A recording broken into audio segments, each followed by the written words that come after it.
নমস্কার বন্ধুরা, আশা করছি তোমরা ভালো আছো। আমার চ্যানেলে তোমাদের স্বাগত। আজকে আমি ক্লাস 12-এ ফিলোজফির সিলেবাস সম্পর্কে আলোচনা করছি। দেখো, থার্ড সেমিস্টারে পুরোটাই হবে এমসিকিউ এবং ফুল মার্কস হচ্ছে 40। ফিলোজফি সিলেবাসটাকে দুটো ইউনিটে ভাগ করা হয়েছে।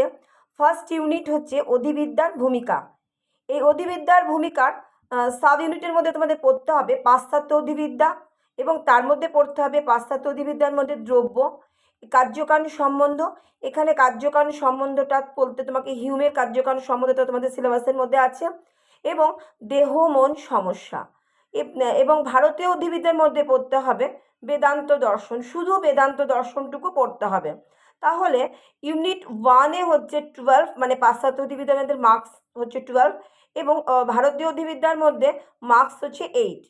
এবার আমরা চলে আসছি ইউনিট 2। ইউনিট 2-র মধ্যে পড়তে হচ্ছে ব্যবহারিক নীতিবিদ্যা এবং সমাজ ও রাষ্ট্র দর্শন। ইউনিট 2-এর মধ্যে সাব ইউনিট পড়তে হচ্ছে ব্যবহারিক নীতিবিদ্যা। এর মধ্যে থাকছে আত্মহত্যা এবং কৃপাহত্যা, কেন আত্মহত্যা করে এবং কেন কৃপাহত্যা হয়, শুধু সেইটুকু টপিকস পড়তে হবে। পরিবেশ এবং নীতিবিদ্যা। নাম্বার 2 হচ্ছে সমাজ এবং রাষ্ট্র দর্শনের মধ্যে পড়তে হবে সমাজ এবং রাষ্ট্র দর্শনের প্রাথমিক ধারণা, সমাজ, সম্প্রদায়, অনুষ্ঠান এবং প্রতিষ্ঠান। এইটা হচ্ছে তোমাদের ক্লাস 12-এর ফিলোজফির সিলেবাস।